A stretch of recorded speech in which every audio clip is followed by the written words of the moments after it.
So where'd you go after Sheridan? Texas, Big Spring, Texas. And what was that like? It was 1,800 people on a yard designed for 660. God. And they had 1,300 paisa, and the rest was like half black and half white pretty much. And they'd had a whole bunch of different, nonsense going on up there because basically, they'd ship in like the Texas Syndicate guys were in there, and they were pushing the paisas around, and that ain't happening, man. They jumped them at a movement and just wrecked them. So that was done, and then they moved some people around, and then the guys from California, the Mexican Mafia, came in, and they had another deal like that. I was walking through the yard when they were doing that one. Wow. Yeah, they had a big blowout on that one. The paisas weren't playing. Yeah, but you know what? They were mellow, man. Yeah. They don't push their weight around or nothing. They're just they had a lot of people. It's like I had in one of I think they had 170 men in each dorm. God. And I got my lower bunk. I got a paisa overhead, and I got them all around because they're everywhere. Yeah. But you get along with them. Yeah. And something was going on, and I was having a beef with somebody doing something, and the guy up above me says, "Hey man, he says, that if something happened, we got enough guys, we're gonna take you," or whatever. But he's being cool. Yeah. He said, "Yeah, and it's true. You know what I mean? Yeah, you're only gonna do what you can do. Yeah. You know what I mean?" But he wasn't. He was friendly. He was just saying because somebody had just gotten, like what they would do is they'd come in and somebody that did whatever, they'd just mug them. You know what I mean? In their bunk, on their bunk, Just around mop the bunk. them up. Yeah, just bam, bam, bam, bam, and it's over. They'd put like locks and socks and stuff like that. Yeah. And it'd be a real quick deal, And if somebody disrespected one of them, the shot collar system worked good. You know what I mean? They'd try through the shot collar system to get everything worked out. And if it didn't work out, then anywhere from days to a month, there's going to be something going on with that whole crew. And I've seen that happen a few times. I guess after I left, some dude went over and there was a table and everybody has where they sit, kind of. You know what I mean? And one of the paisas left his tray on there, and this new guy comes on the yard. He goes over, grabs the guy's tray, puts it on the ground, takes his seat. Oh. So the paisa was respectful. He says, "Hey man, that's my seat," you know what I mean, or whatever. And the guy says, "Fuck you, whatever." So then it goes to the shot callers, right? And all they had to do was work it out, take care of your own, we take care of our own, kind of a thing. They didn't do it. So about a month later, all them dudes were out in that smoking area, and they fucking came in and just it was like 3-1, 4-1, maybe 5-1, and wrecked them. So now they're knocked down like 4 notches. And they could have fucking been okay. Just worked it out. They could have worked it out and had respect. Yeah. So. Yeah, the way that the hierarchy and the structure in prison is just crazy. Like, because people think, I see guys talking like, "Oh yeah, shot caller." Half the time, you don't even know what a shot caller is unless you know. Like, he's quiet, he's not boisterous. He's like, I've seen some dudes that are shot callers, like Alarm Park. Some of these dudes, the most quiet little dude you would never know. He's not like the strongest dude on the yard. He's not like, doing this and that. It's like it's like nonchalant. And that's like one of the misperceptions. People think like, oh, the guy who's the guy who's lifting all the weights and all this stuff. But a lot of times it's a guy who's very smart. He's articulate, very good with negotiations. He knows how to read people. And he's been there a long time. Been there a long time. He knows the ins and outs. Yeah. You know what I mean? Who's who in the zoo. Exactly. Exactly. Yeah. I mean, you've interacted like with a lot of high-powered people. Like, in your opinion, like, what is your take on like the people you see who are in those positions, like to really make choices? Because I know the people I know like are really, they're very nice. It's like when I was at Lompoc, I never knew, but I was there, with Carmine Persico, the head of the Colombo crime family, and somebody said, "Oh, that's Carmine." I'm like, "Oh, I didn't even know," because I knew a little bit about the mafia, but then dude showed me a Time magazine. This guy was on the cover when he was like 18, catching his first case, and here he is now. He's like, I think by then he was probably in his 70s, doing a life sentence, but you would never know. It looks like somebody's grandfather. Sure. Yeah. Yeah, and it's it's all up here. Yeah. You know what I mean? And in there, they take away your individuality, and you don't dress the way you would normally dress. That's right. You got to deal with what you got to deal with. That's right. And he's probably isolated from most of his crew in there too, right? He had to get new guys around him. Yeah, there was one guy. There was one guy there that hung out with him, and it was like, because we were, I heard one of the reasons they shipped him all the way to Lompoc because he was on the other side of the country and they couldn't really get access. That's right. So if you can't. I think he was in Terre Haute before, and he was like, dude, that's like being at home, right. for people to come and, do business and stuff. But yeah, they send a lot of people, especially in the Feds, they try to ship you as far away as possible. Oh, yeah. They try to weaken they try to break your family ties. Yep, that's what they did with me. Yeah. They never let me come closer than 1,300 miles from home. Wow. You know what I mean? I should have been, with low points like that. Yeah. No, they never let me get near another guy that was in my club.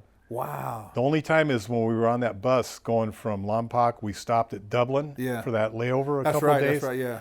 There was one dude that was in my club that was like mopping the floor outside and talking to me through the door, That was the only time I got close to anybody. So they purposely make sure Purposely, always. I mean, think about it. When I left, I was down to my last 2 years when I left Sheridan. Now, you would think they would put me closer to California or whatever. Yeah, because your points dropped. They sent me further. Wow. They sent me up there to Texas. Yeah. So I told everybody in my family, my friends, I said, don't come to visit me. I said, fuck this. They think they're going to make my friends spend money and all this stuff and be put out to come all the way to Texas. Yeah. I said, if you show up, anybody, including my wife, you show up over there, I won't come out. So I'm telling you now, don't do it. And let everybody know, because they want to do it. Yeah. Everybody wants to visit. Yeah. Fuck that. I'm not going to play the game. You know what I mean? So I did that for the last few years. And then I get up where I'm short, like 3 months to the gate or whatever. And you know how they pull you in for your counseling every 6 months or whatever? Yeah. We're going to send you to the camp next door. I'm not going. Yeah. You can see they get mad. Yeah. You know what I mean? Yeah. That's I'm not camp's going. setup. Yeah. I'm not going. I had camp points years ago. Yeah. And now you want to send me at the end? Yeah. Nah, forget it. I'll stay here. Wow. Yeah. Now, when you did they send you to the halfway house when you got out? Yeah.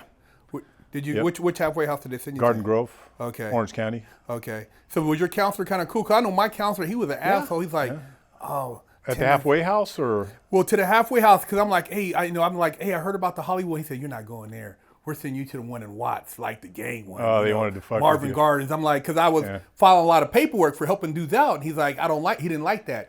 So he's like, oh, you're going to Marvin Gardens. I said, what's up with that? He's like, yeah, it's in the hood. Yeah. I'm like, oh, okay, well then do what you got to do. He was a straight asshole because I wasn't doing nothing wrong, but I guess he was going to set me up by putting me in a bad situation.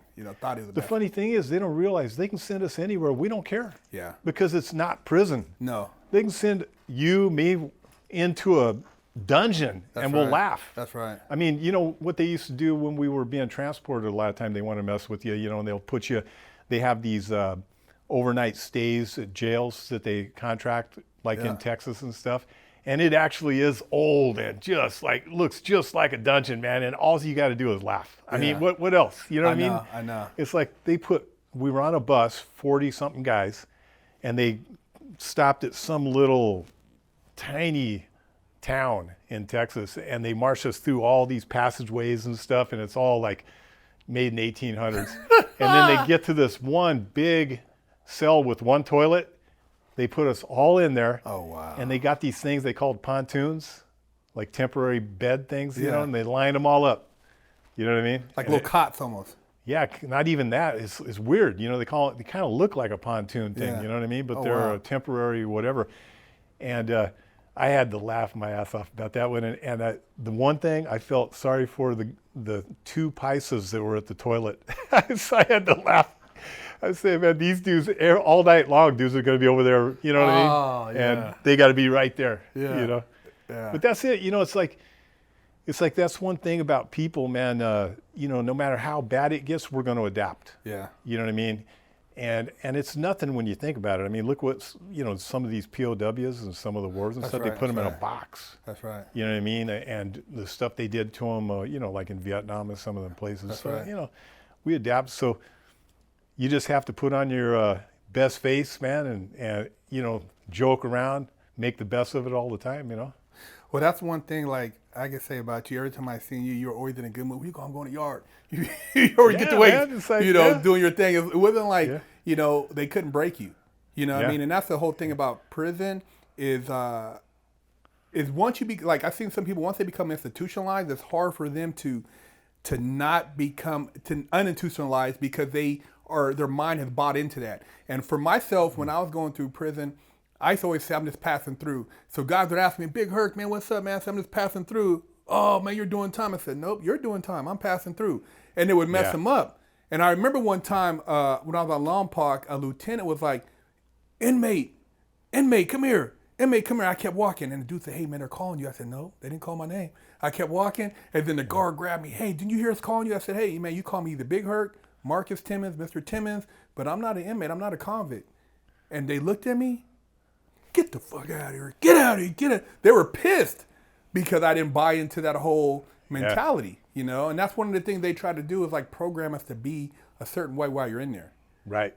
Yeah, and I used to, I'm not down with any of that bullshit. You know what I mean? When I would go somewhere, you got to have a job, you know what I mean? Some kind of job, but I'm not going to work for them. Yeah. You know what I mean? So I'd get the thing where you sweep for 5 minutes. You know what I mean? That's right. That's right. And then, people would say, well, you know what, if you get that job, man, they're going to want you to be like their boy kind of. Fuck that shit. So I would tell the cop or whoever the hell it was, look, I ain't doing nothing. There ain't going to be none of this. It's just straight up, I'm going to do my thing, and that's it. You know what I mean? But one thing about all of it is, all these people play the game and they think they're scrambling, man, trying to figure out how to get over all the time. And I'm not talking about in prison. I'm talking right now on the street. Yeah. It's a fucking waste of time. You want to win? You want to win and never have to deal with this? Just don't play the game. That's right. We can do things, me and you, and a lot of other people, man. We're out here having a blast. We're living a decent life, but we're not screwing around with all that. Yeah. You know what I mean? Because people when they get in trouble, they're like rats. Man, they're just looking, rats on a ship fucking trying to get to shore. And they'll tell on their mom, their dad, whatever.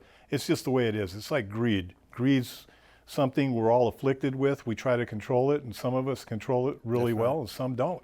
But there's a number for everybody, you know what I mean? So you just don't get into all that. Yeah. You know what I mean? Like, I'm all about, having fun and doing shit. I mean, I miss the adrenaline rush of some things I used to do, but I'll never do it. Yeah. I'm not down with any. I don't want some probation officer or somebody telling me when to get up, when to go to sleep. Hey, piss in this bottle.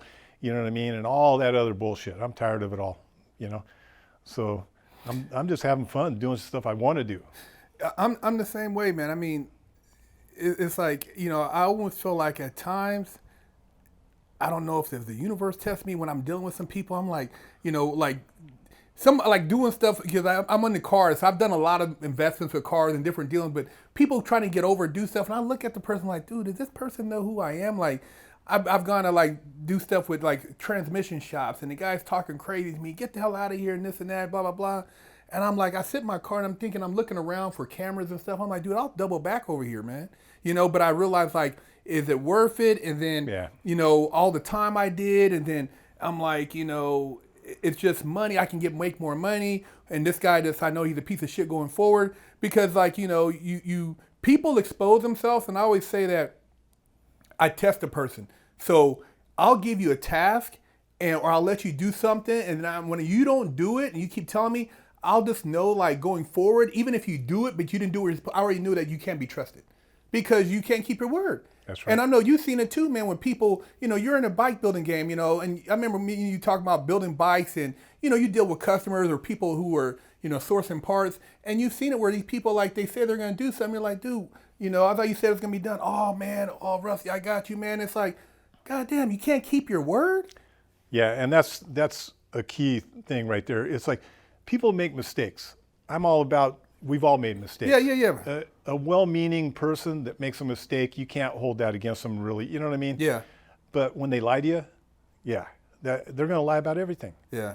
One lie is just the prelude to everything coming. That's right. You know what I mean? If they steal from anybody, You know what I mean? It's not like the old days back, way back, you know, when people stole their Harleys. That was like a rite of passage and all that with the outlaw world back then.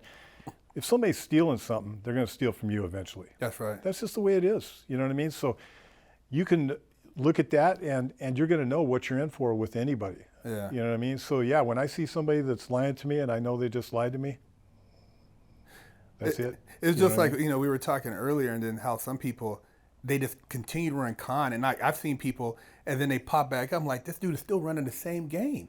I can't believe it, man. I'm like, this guy, hey, you know, what's up? Oh, man, I'm doing this and that. I'm like, dude, 8 years ago, it's like you were doing the same bullshit. Now you're running the same shit. And some people don't quit. I don't know how some people live with themselves or get up in the morning and can, like, justify what they're doing when it's like, dude, if you're talking, you're lying, you know? And it's like some people, there's like, it's a small world.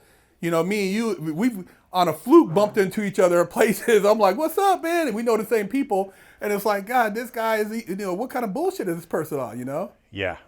Yeah, man. I know exactly the people you're talking about. Yeah. In the car business and stuff. Man, shady business, man. It's they shady. bait us. You know, they know everything. They got all the connections. Yeah. You know what I mean? That's funny because this one guy that me and you both know that's one of those kind of people, he will get in with people like us when he smells money or opportunity. Yeah. And that's how he lives. You know, he's out there sniffing it out. And he'll say, hey, man, you know, I'm friends with such and such, some real high-profile actor or whatever. He'll get the guy on the phone, and the guy will talk to him. Yeah, yeah. So now he's validating himself as, I'm a good dude, you know what I mean? So everything with guys like that is a scam, and there's a little bit of truth woven in with all the lies, which helps them work their scam with you. That's right. That's you know, they always do it, and they take a long time. They hook you. They find out your wants. I mean, it's crazy, man, and they're all around us. You know, we just have to swat them away like flies when we finally figure them out. You know. Yeah, you gotta definitely vet people, and you know, at this stage in our lives, as far as I tell people, like, you know, you have associates, but like real friends, maybe on one hand. Yeah. You know, people that you can really truly say like, hey, man, come to my house for dinner. Somebody you could trust, or somebody you can count on, or people that, you know, can really hold their word. It's few and far between, man. I think in social media too, because everybody's so used to lying, and you know, it's just a thing to do. I mean,